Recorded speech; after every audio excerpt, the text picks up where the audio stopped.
فقیر کی بددعا سے آیا اللہ کا عذاب۔ چچا چمن محلے کے سب سے کنجوس آدمی تھے۔ ان کے گھر کوئی مہمان چلا آئے تو رسمی گفتگو کے بعد پوچھتے ہیں کہ چائے تو نہیں پئیں گے؟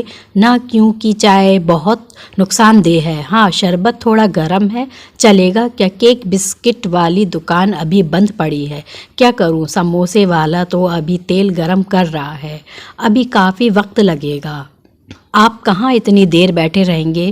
بیچارہ مہمان یہ سن کر شرمندہ ہو جاتا۔ ایک دن دوپہر کو کسی فقیر نے ان کے گھر کا دروازہ کھٹکھٹایا۔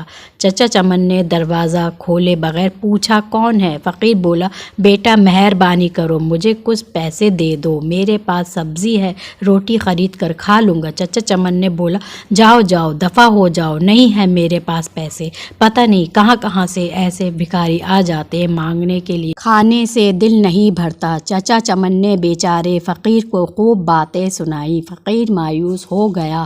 آخر اس کی زبان سے بددعا نکلی، اللہ تجھے ہمیشہ کھانے سے دور رکھے، تو بھی کچھ نہ کھا سکے۔ اتنا کہہ کر وہ فقیر وہاں سے چلا گیا۔ کچھ دن بعد چچا چمن کے پیٹ میں شدید درد اٹھا، اتنا شدید تھا کہ وہ تڑپ اٹھا۔ گھر والے ان کو ہاسپٹل لے گئے۔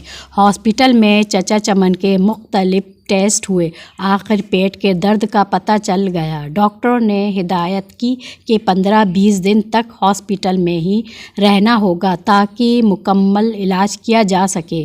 ہاسپٹل سے جب گھر واپس آئے تو کمزوری سے نڈھال تھے، بہت برا حال تھا، کوئی چیز ہضم نہیں ہوتی، دہی بھی کہتے تو الٹی ہو جاتی۔ ڈاکٹروں کے پاس جاتے تو وہ کہتا کہ شاید آپ نے بد پرہیزی کی ہے۔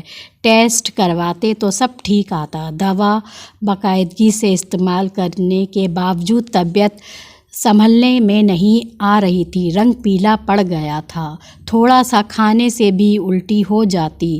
چچا چمن کی راتوں کی نیند اڑ چکی تھی، ان کو موت کا خوف ہونے لگا۔ سوچتے سوچتے انہیں نیند آ گئی۔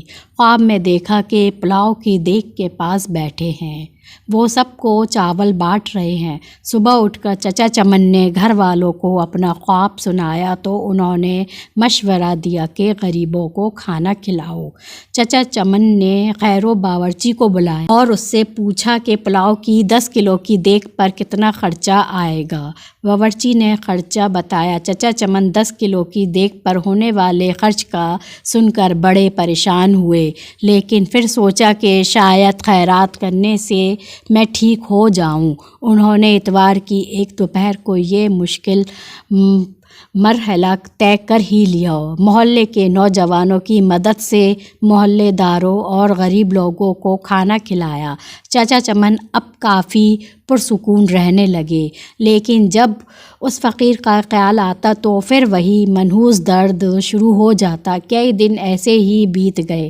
ایک شام کو کسی فقیر کی آواز آئی، اللہ کے نام پہ دے دو بابا۔ چچا چمن بھاگ کر گئے تو دیکھا کہ وہی فقیر کھڑا تھا جس نے انہیں بددعا دی تھی۔ چچا چمن اس فقیر کا ہاتھ پکڑ کر اپنے گھر کے اندر لے آئے۔ فوراً ہی انہوں نے اپنے بڑے لڑکے کو ہوٹل سے کئی قسم کے کھانے لانے کے لیے بھیجا۔ کچھ ہی دیر میں لڑکا ہوٹل سے بہت سے کھانے لے آیا۔ چچا چمن اور فقیر نے پیٹ بھر کر ساتھ میں کھانا کھایا۔ فقیر بہت خوش تھا۔ ایک ہفتہ علاج کے بعد چچا چمن مکمل طور پر صحت یاب ہو چکے تھے۔ آپ کو یہ کہانی کیسی لگی کمنٹ میں ضرور بتائیے، اور ایسی کہانیاں سننے کے لیے میرے چینل کو سبسکرائب کریے اور لائک کریے اور اپنے فرینڈ کے ساتھ شیئر کریے۔ پوری اسٹوری سننے کے لیے تھینک یو۔